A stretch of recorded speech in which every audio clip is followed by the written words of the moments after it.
मिफ्ता साहब, मार्केट झूठ नहीं बोलती। स्टॉक और करेंसी मार्केट ने बजट मुस्तरद कर दिया। साबिक वजीर खजाना शौकत तरीन का ट्वीट, खबरदार किया कि महंगाई, बिजली और गैस सिरकों की वजह से मजीद बढ़ेगी।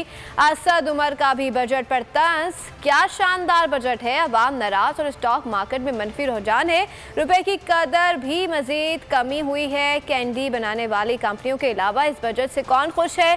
फवाद चौधरी बोले कि समझदार तबका पिचकाना मुआशी पॉलिसी पर हैरान है। हम्माद अजहर ने कहा कि करेंसी और स्टॉक मार्केट में भी गैर संजीदा बजट पर अदम एतमाद कर दिया गया।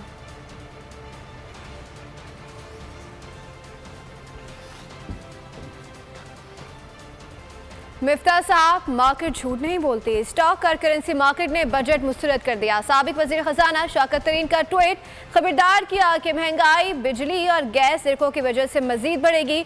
असद उमर का भी बजट पर तंज। क्या शानदार बजट है, अवाम नाराज और स्टॉक मार्केट में मनफी रुझान है। रुपए की कदर भी मजीद कमी हुई है। कैंडी बनाने वाली कंपनियों के अलावा इस बजट से कौन खुश है? फवाद चौधरी बोले कि समझदार तबका पिचकाना मुआशी पॉलिसी पर हैरान है। हम्माद अजहर ने कहा कि करेंसी और स्टॉक मार्केट में भी गैर संजीदा बजट पर अदम एतमाद कर दिया गया।